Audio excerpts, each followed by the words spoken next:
Hello, ravie de vous retrouver dans ce nouvel épisode de podcast YouTube où je vais parler de la gestion des émotions pour réussir en business. Clairement, gérer ses émotions, c'est un truc indispensable pour pouvoir réussir sur la durée. Puisque si on est victime de ses émotions, on ne va pas avancer. Vous le savez peut-être, penser conduit à émotion, qui conduit à action, qui conduit à résultat.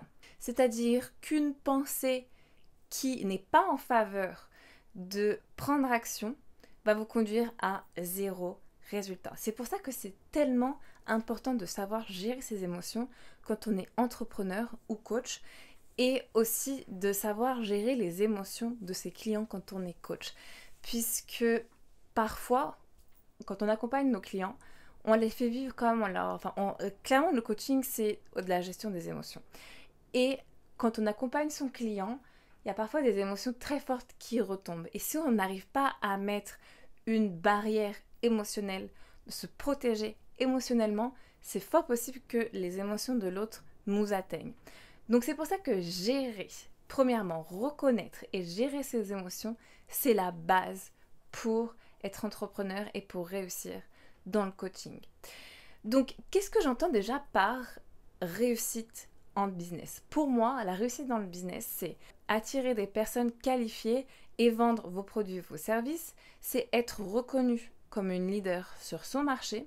C'est avoir l'énergie et la créativité de faire ce qu'on aime, d'être dans le flow, tout simplement, pour pouvoir tenir sur la durée. Mais aussi, il y a quelque chose dans l'alignement, bien sûr, mais aussi dans la gestion ou dans l'équilibre vie pro, vie perso. Parce que réussir dans son business, ça ne veut pas dire être H24 connecté à son business, mais ça veut dire aussi pouvoir passer du temps de qualité avec ses proches et faire des activités que l'on aime, dont on a besoin, ou même par exemple des voyages, ou s'accorder des temps de lecture pour pouvoir recharger et donner encore plus pour son business. Alors quand je parle des émotions, qu'est-ce que c'est vraiment? Je parle pas des émotions en général telles que la colère, la tristesse, la joie.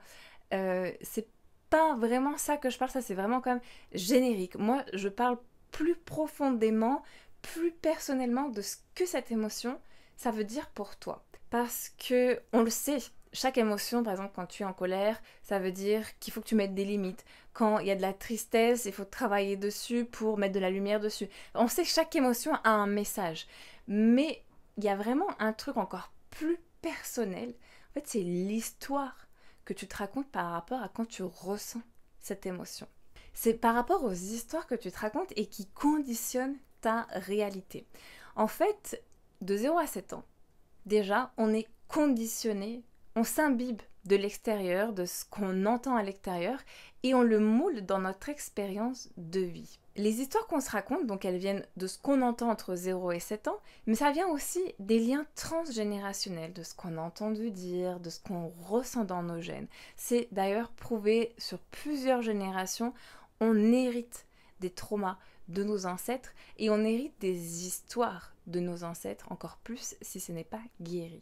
Comme je vous l'ai dit, vos émotions, elles dirigent vos actions et vos résultats. Et des fois, les histoires qu'on se raconte, elles nous bloquent dans la réussite de notre business et de nos résultats. Par exemple, moi, j'ai eu beaucoup de difficultés à me montrer, à oser porter ma voix, à me montrer féminine.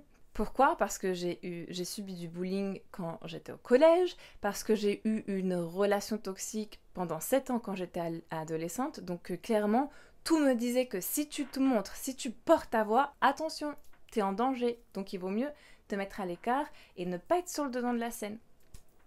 J'avais aussi de la honte à me montrer féminine, plutôt sexy, parce que c'est l'éducation que j'ai reçue dans ma famille, mais aussi l'éducation qu'on m'a transmis dans mes gènes, c'est-à-dire qu'avant une femme ne pouvait pas s'habiller un peu, montrer par exemple un peu son décolleté, sinon elle était vue comme une prostituée, elle pouvait pas montrer ses jambes, elle pouvait pas se montrer belle, il fallait vraiment qu'elle se cache. Et moi c'est ce que j'avais reçu dans les gènes aussi. Donc du coup, si je n'avais pas géré et guéri ces émotions, ben, je ne serais pas du tout là en train de faire un podcast ou une vidéo et en train de parler de tout ça. Donc c'est pour ça que c'est important de faire ce travail sur la gestion des émotions, mais surtout comprendre quelle histoire on se raconte et pourquoi est-ce qu'on se la raconte. Par exemple, moi ça se représentait dans mon business. Plein de fois, j'avais cette idée de faire une story, mais je me disais, ah non, mais j'ai un petit bouton là, ah non, mais là, je suis pas assez bien maquillée, ah non, mais là, le background, il est pas assez beau. Tu sais quoi? Non, on va pas faire de vidéo. Et du coup, je faisais rien et j'avais pas de vente. Et en fait, tout ça, ça venait de la peur de montrer, de ce que j'avais hérité dans mon histoire et dans mes liens transgénérationnels. Et du coup, qu'est-ce qui se passait? Rien, je faisais rien et du coup, j'avais pas de vente. Donc vous voyez comment vos histoires que vous vous racontez inconsciemment, parce qu'on a plus de 60 000 pensées par jour et clairement, on n'est pas au courant de tout ce qu'on pense, on n'est pas conscient de tout ce qu'on pense. Mais vous voyez comment est-ce que ça influe les résultats sur votre business. Tes émotions, elles influent aussi sur ton business par rapport à si tu te sens pas bien, si tu es anxieuse, si tu as du stress. En fait, ton système nerveux, il est en mode survie, protection. Du coup, il va faire en sorte que tu t'occupes davantage de toi, de te sentir bien, et tu ne vas pas mettre en place des actions pour vendre ou pour te montrer sur les réseaux sociaux. Si tu te sens pas confiante, pareil, c'est beaucoup plus difficile de oser parler de toi, de publier sur les réseaux sociaux, de parler de tes produits, de montrer la valeur que tes produits ont. Et donc, c'est plus dur de vendre. Et donc, il y a moins de ventes. Donc, ce que tu dois mettre en place ici, tu dois guérir. Tu dois te raconter des nouvelles histoires pour changer la donne sur les émotions que tu ressens. Moi aussi, je suis passée par là. Clairement, vous savez déjà peut-être, je suis sensible ou peut-être même hypersensible. Mes émotions, elles prenaient trop de place. Je me sentais très vite submergée par mes émotions. J'avais peur du rejet, de la visibilité, de m'exposer. J'avais le syndrome de l'imposteur. Et je fais d'ailleurs un travail tous les jours dessus pour me rappeler de ma légitimité, de ma valeur et de la valeur de ce que je fais, ce que j'offre à mes clients et de ce que je vends. Donc, être entrepreneur, être coach, c'est faire face à un autre niveau de stress et d'anxiété parce que tout repose sur toi. Tout ton business repose sur toi. Il y a beaucoup de responsabilités. Il faut donc apprendre à gérer ses émotions, être adulte dans comment est-ce qu'on ressent et comment est-ce qu'on vit ses émotions et conscientiser ce qu'on se raconte. Et si ce n'est pas en accord avec ce que tu veux obtenir, il faut changer la donne. Il faut que tu te programmes au succès et à la réussite de tes objectifs. Donc ça vient par la gestion des émotions, comprendre l'émotion, d'où elle vient, mettre beaucoup de lumière dessus, c'est d'ailleurs ce qu'on fait dans mes coachings, mais je vous en parlerai un peu plus tard, mettre beaucoup de lumière dessus et changer l'histoire qu'on se raconte. Comment faire de justement par exemple ce bullying que j'ai reçu quand j'étais au collège, comment faire de cette relation toxique où clairement j'étais écrasée, comment faire de ces moments si sombres où je me répétais ne pas se montrer, fais attention, tu es en danger, comment est-ce que j'ai fait pour me dire c'est ma revanche sur la vie, je suis là, j'ai réussi à remonter, à me changer mon mindset en fait, mais j'ai réussi à remonter et à prendre plein de leçons de ça, donc là je suis là pour les enseigner et aider les personnes qui sont encore bloquées dans ces situations à sortir de là. Comment te libérer des émotions qui ne te servent pas? Et bien pour moi il y a deux choses, un peu plus de deux choses, mais il y a vraiment deux choses qui sont indispensables, c'est thérapie et coaching.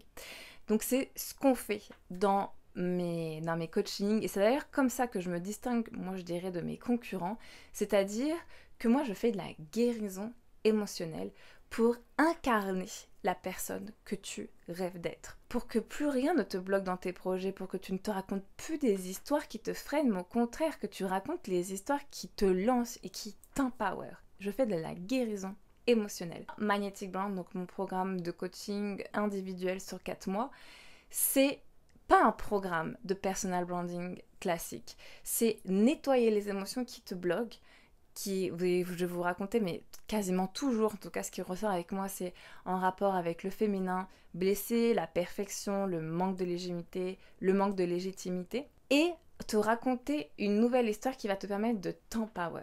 C'est vraiment la base pour incarner énergétiquement la femme que tu rêves de devenir et la femme qui attire à elle les résultats qu'elle veut. Là maintenant, j'aimerais vous raconter quelques histoires de mes clientes. J'avais une cliente qui rêvait secrètement d'être coach. Elle savait qu'elle devait investir dans son personal branding. Donc elle a rejoint Magnetic Brand. Et en fait, elle avait plein de résistance à se montrer, à parler d'elle, à se sentir légitime. Elle avait été victime d'un inceste plus jeune. Et tant qu'elle ne le libérait pas, tant qu'elle ne comprenait pas comment que ça faisait une force pour elle et pour sa marque, elle ne pouvait pas se montrer dans tout son pouvoir. Il y avait encore cette part d'elle qui était retenue par la peur et par la honte. Donc on a dû travailler sur ça, mettre beaucoup de lumière, et il y a des choses qui se sont passées énergétiquement, et en fait elle a compris que ça c'était justement son point d'inflexion pour aller encore plus loin dans la vie. C'était vraiment sa revanche dans la vie et pour justement être légitime pour parler de la gestion émotionnelle, pour parler du burn-out, pour prendre sa place comme femme, etc. J'ai aussi une autre cliente qui a été adoptée et en fait la séparation avec sa mère biologique, ça l'a profondément marquée, clairement ça a fait un trauma. Et depuis, elle avait des comportements un peu inconscient déjà, mais où elle recherchait en fait constamment l'amour des autres. Et en fait, elle recherchait à être aimée. C'était son ego, c'était la partie qui la protégeait d'elle, enfin elle était encore bloquée dans ce trauma. Ses blessures s'activaient. Du coup, elle s'affirmait pas et puis elle n'avait pas les bonnes stratégies business parce que sans s'en rendre compte, son énergie, elle était encore dans « s'il vous plaît, aimez-moi ». Donc on a travaillé là-dessus, pareil, libérer, nettoyer les émotions, se réécrire une nouvelle histoire, prendre action pour incarner la femme qu'elle voulait être, qui n'a pas ce besoin, cette dépendance affective.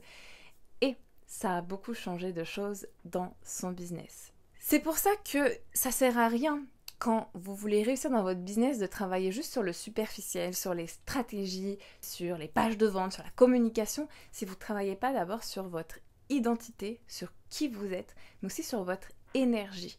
Quelles sont les vibrations que vous émettez? Est-ce que quand on vous sent que vous avez la peur du rejet, que vous avez besoin de cet amour de tous, que vous avez encore de la honte autour de vous, autour de votre féminité? L'univers, c'est plus de 95% de choses invisibles. Il y a des choses qu'on ne voit pas, mais qu'on ressent. Donc si vous ne faites pas ce travail énergétique sur la libération et la guérison émotionnelle, vous n'arriverez pas à être magnétique. Et c'est pour ça que mon programme s'appelle d'ailleurs Magnetic Brand. Il y a aussi d'autres manières, bien sûr, de travailler sur la guérison émotionnelle, tout ce qui est en lien avec le bien-être, donc je vous en ai parlé, thérapie, la pleine conscience, le yoga, la méditation, le EFT tapping aussi. Ça va vraiment être important, première chose à faire si vous voulez réussir dans votre business, vérifiez que votre alignement énergétique est bien là où justement vous voulez manifester tout ce que vous désirez. Pour terminer, j'aimerais vous donner un petit exercice. Vous pouvez prendre votre carnet, un stylo et écrire, prendre 5 minutes au calme et vous demandez-vous quelle histoire est-ce que vous vous racontez qui vous empêche d'être pleinement visible et d'être pleinement dans votre plein pouvoir. Vous pouvez prendre quelques respirations avant, vraiment essayer de connecter avec vous, votre être intérieur pour comprendre quels pourraient être les blocages inconscients ou plus ou moins conscients. Et posez-vous aussi la question, quand vous écrivez ce qui vient, est-ce que cette histoire, elle vous appartient? Ou est-ce que cette histoire, elle a été empruntée à d'autres? Un héritage transgénérationnel peut-être que vous avez entendu d'une voisine, d'un collègue, de votre mère, de votre professeur. Voilà, essayez de comprendre d'où est-ce qu'elle vient, cette pensée, et travaillez là-dessus. J'espère que cet épisode vous a plu. Si vous voulez en savoir plus sur mes programmes d'accompagnement, n'hésitez pas à me contacter sur Instagram, LinkedIn ou même sur YouTube. À la semaine prochaine. Ciao, ciao.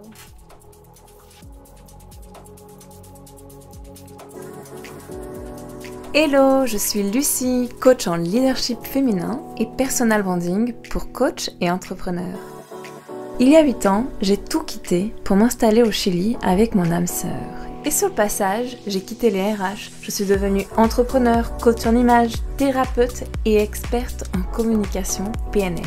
Aujourd'hui, j'accompagne les femmes ambitieuses, créatives, coachs ou futurs coachs à se rendre visibles, bâtir une marque personnelle impactante et prospérer dans leur activité de coaching. Ici, on parle personal branding, mindset, réseaux sociaux, communication, marketing d'attraction, business et bien-être.